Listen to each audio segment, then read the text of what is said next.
Nama saya Febrianti dengan NPM 1841043. Jadi saya akan membahas sedikit tentang usaha yang kami ambil, yaitu usaha Mas Pastry. Jadi Mas Pastry itu merupakan salah satu bidang bisnis yang tergolong dalam kegiatan usaha kecil dan maupun menengah atau UKM. Jadi Mas Pastry itu terfokus dari bisnis yang menawarkan hasil produk khusus untuk penjualan kue tart yang berdiri sejak Maret 2019 oleh Doris dan juga Yora.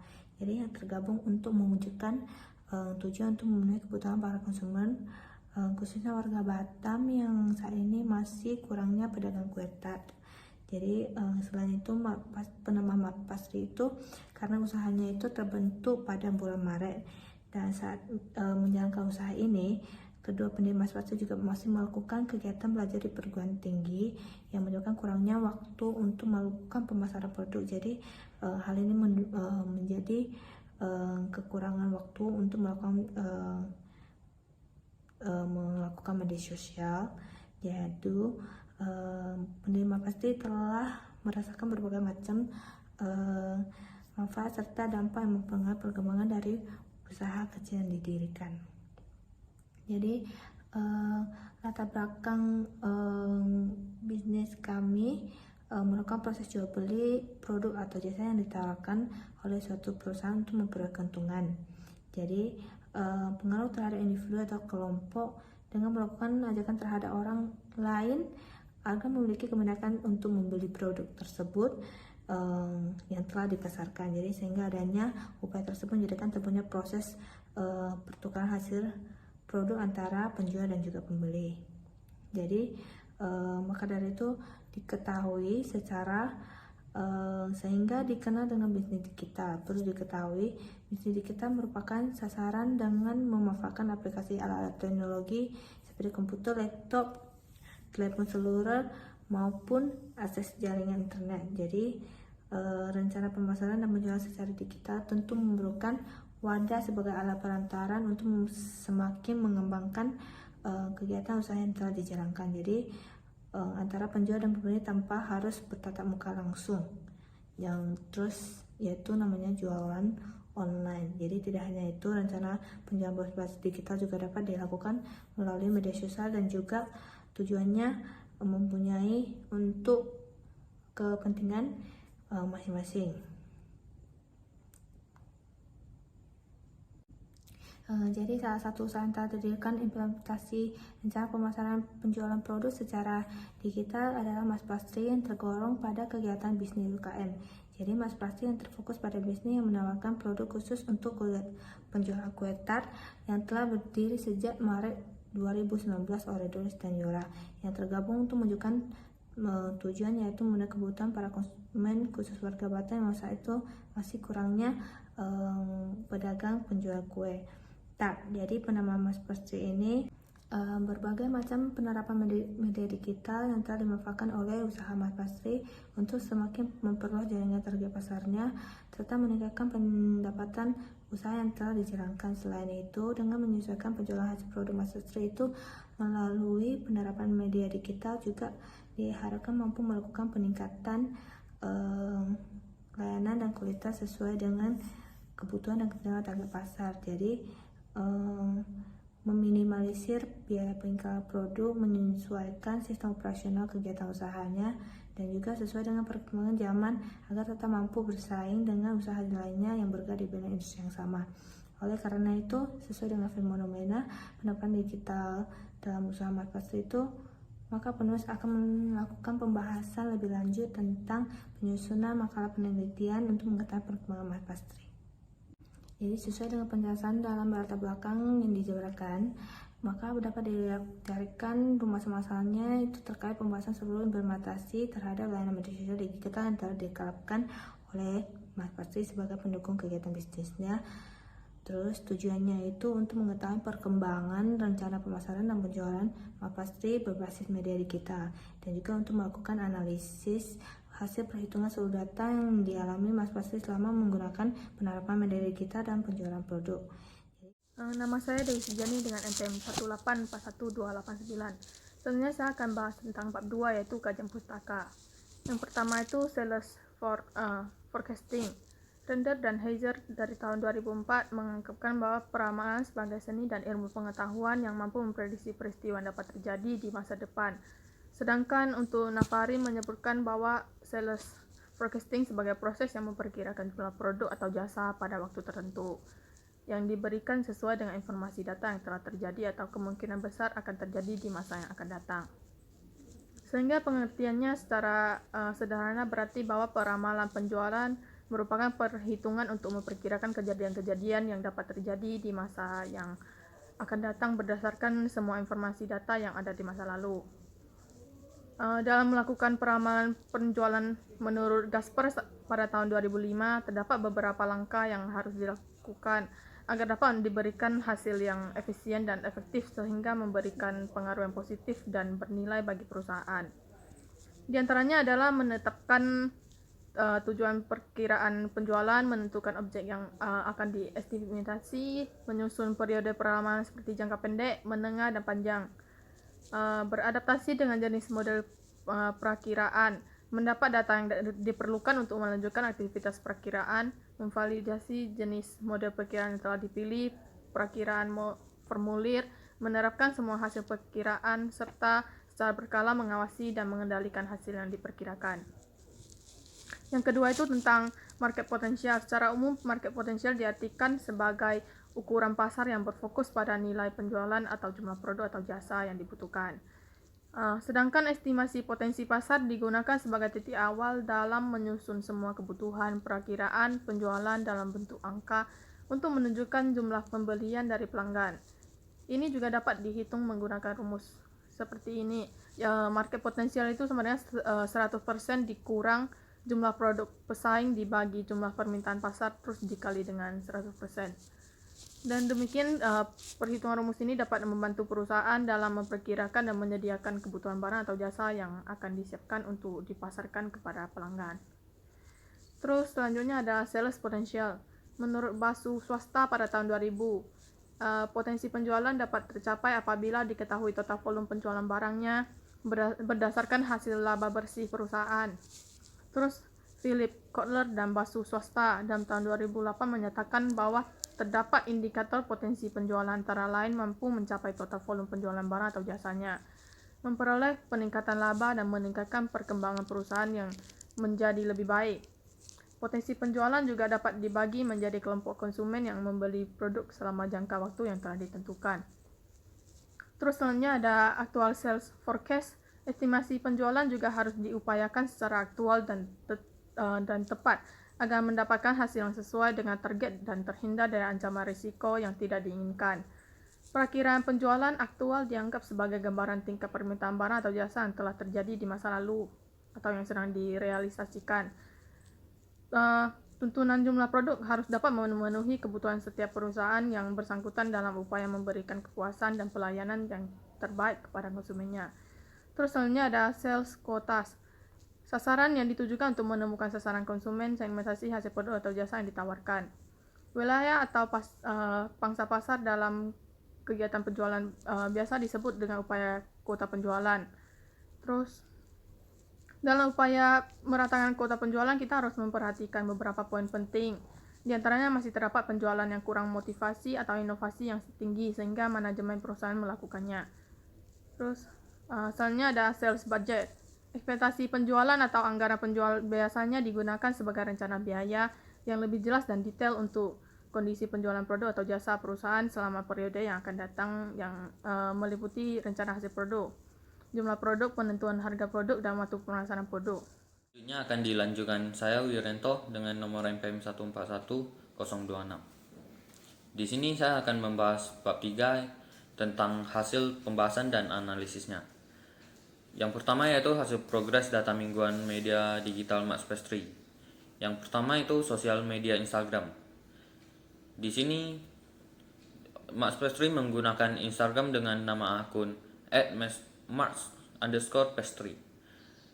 Perkembangan yang didapat dari Instagram ini yaitu 70 orang pengikut baru yang mengikuti akun Instagram tersebut. Di sini kami lihat bahwa pengikut jumlah akun Instagram tersebut membuat adanya peluang yang cukup besar bagi Max Pastry untuk meningkatkan kualitas layanan dan fasilitas penjualannya. Yang kedua yaitu WhatsApp Business. WhatsApp Business ini bertujuan untuk mempermudah konsumen berkomunikasi dengan penjualnya dan mempermudah membuat order bagi konsumen. Yang ketiga yaitu Google Business dan Google Maps. Google Maps ini bertujuan untuk agar memudahkan konsumen dalam mencari lokasi atau area toko offline Max Pastry. Dan Google Business dapat dilihat dari datanya. Ini kami menyimpulkan bahwa Google Business ini kami tidak melihat adanya pengaruh yang signifikan untuk Max Pastry. Dan keempat yaitu Facebook Business. Facebook Business ini juga kami menggunakan sebagai media sosial yang membuat digital marketing, tetapi dalam Facebook ini tidak juga seperti Google Ads yang tidak memberikan banyak dampak atau pengaruh yang signifikan terhadap Max Pastry. Jadi hasil yang kelima yaitu hasil ads. Di sini penerapan media digital yang dinilai menguntungkan bagi Max Pastry adalah dengan memanfaatkan iklan yang ditampilkan di media digital lain dengan harapan dapat menarik minat pelanggan dari iklan tersebut.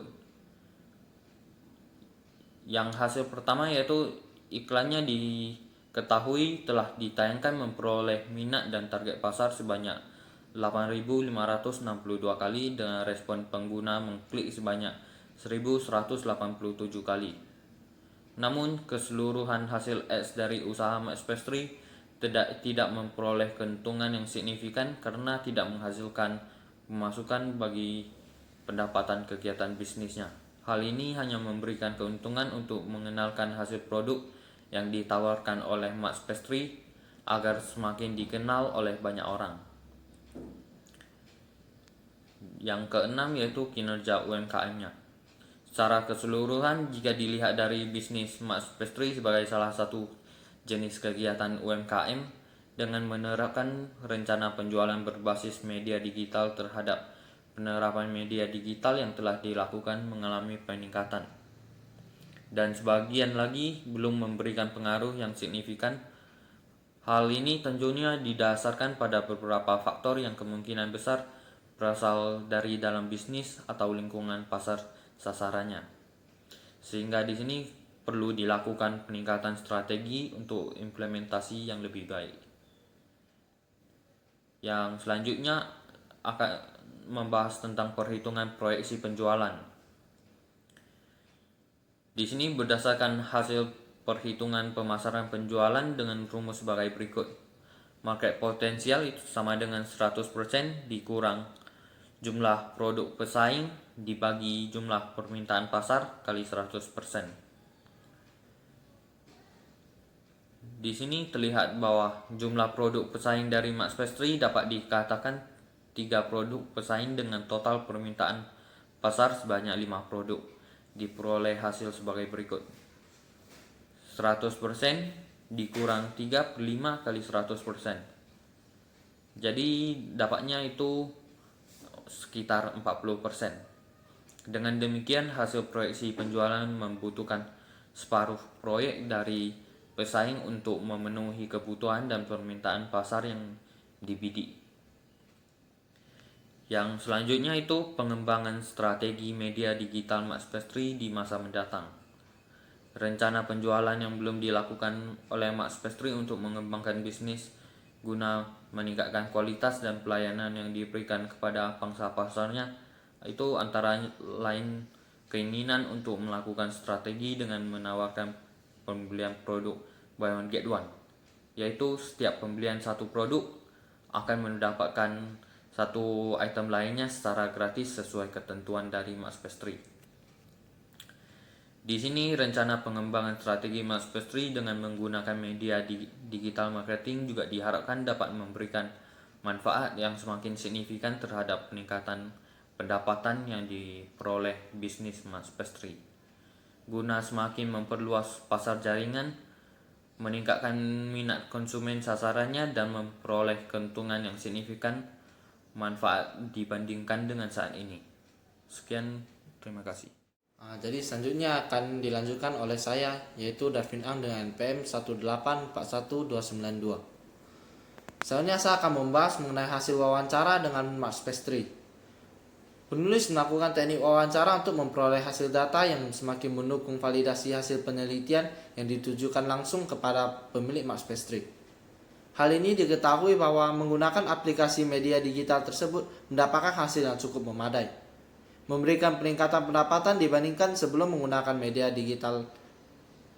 Dengan demikian, harapan para pemilik bisnis Mas Pastry dalam mengimplementasikan kebutuhan media digital dalam bisnisnya adalah dapat memberikan manfaat yang semakin signifikan terhadap peningkatan pendapatan yang didapat bisnis Mas Pastry guna lebih memperluas jaringan pasar, meningkatkan minat dari targetnya, konsumen, dan mendapatkan keuntungan yang signifikan selama ini. Sementara itu, beberapa dampak dan pengaruh baik positif maupun negatif juga dirasakan oleh bisnis Mas Pastry. Termasuk aspek positif yang dirasakan yaitu memperoleh pendapatan yang meningkat lebih dari sebelumnya. Meningkatnya jumlah level di pasar sasaran bagi konsumen juga memudahkan untuk memperkenalkan atau mengiklankan hasil produk Mas Pastry tersebut. Sedangkan sisi negatif yang dirasakan Mas Pastry harus selalu memberikan informasi teknisi terkini untuk menarik minat nasabah, membuat ide dan kreasi yang menarik dan berbeda dari yang lain sehingga membutuhkan akses jaringan internet yang cukup baik. Adapun hal ini menjadikan penulis mampu memberikan solusi atas upaya pengembangan dilakukan oleh Mas Pastry, termasuk untuk selalu meningkatkan potensi kinerja karyawan sehingga mampu membentuk ide atau gagasan yang semakin menarik dalam menawarkan atau memasarkan produk melalui media digital sehingga tujuan kepentingan bisnis Mas Pastry dapat tercapai. Selanjutnya adalah penggunaan media sosial lainnya Mas Pastry. Kemunculan berbagai jenis media digital semakin banyak diupayakan di bidang teknologi untuk memberikan kemudahan dan kepuasan yang lebih bagi pengguna media digital. Apalagi untuk media sosial yang saat ini sedang digemari masyarakat, khususnya anak muda, platform media sosial TikTok digunakan sebagai wadah untuk mengunggah klip video yang disesuaikan dengan kebutuhan pengguna. Jadi, Mas Pastry dapat memanfaatkan platform ini untuk memasarkan produk yang ingin ditawarkan kepada target pasarnya dengan menampilkan klip video yang berisi semua hasil bisnis produk Mas Pastry yang dirangkum dalam ide video yang menarik dengan tujuan menarik pembelian dari pengguna TikTok untuk meningkatkan pendapatan bisnis. Jadi kesimpulan dari ini adalah berdasarkan penjelasan dan pembahasan yang telah dilakukan penulis, dapat disimpulkan bahwa penerapan media digital dalam rencana penjualan yang dilakukan oleh Mas Pastry memberikan hasil yang cenderung masih belum stabil atau signifikan secara efisien dan efektif, terutama untuk memperoleh manfaat pendapatan yang lebih besar dibandingkan dengan strategi pemasaran tanpa mengimplementasikan media digital. Hal ini tentunya membuat Mas Pastry harus terus meningkatkan usahanya yang semakin signifikan agar dapat memberikan pengaruh yang menguntungkan bagi bisnisnya. Saran yang dapat kami berikan adalah penulis memberi beberapa saran untuk perkembangan bisnis Mas Pastry. Di antaranya adalah untuk selalu meningkatkan potensi kinerja karyawan sehingga mampu membentuk ide yang semakin menarik dalam menawarkan atau memasarkan produk melalui media digital sehingga agar tujuan kepentingan bisnis Mas Pastry dapat tercapai. Tidak hanya itu, Mas Pastry dapat memanfaatkan platform ini untuk memasarkan produk yang ingin ditawarkan kepada target pasarnya dengan menampilkan klip video yang berisi semua hasil bisnis produk Mas Pastry yang dirangkum dalam bentuk video ide yang menarik dengan tujuan untuk menarik minat beli dari pengguna TikTok ataupun media sosial lainnya untuk meningkatkan pendapatan bisnis. Sekian dari presentasi kami, terima kasih.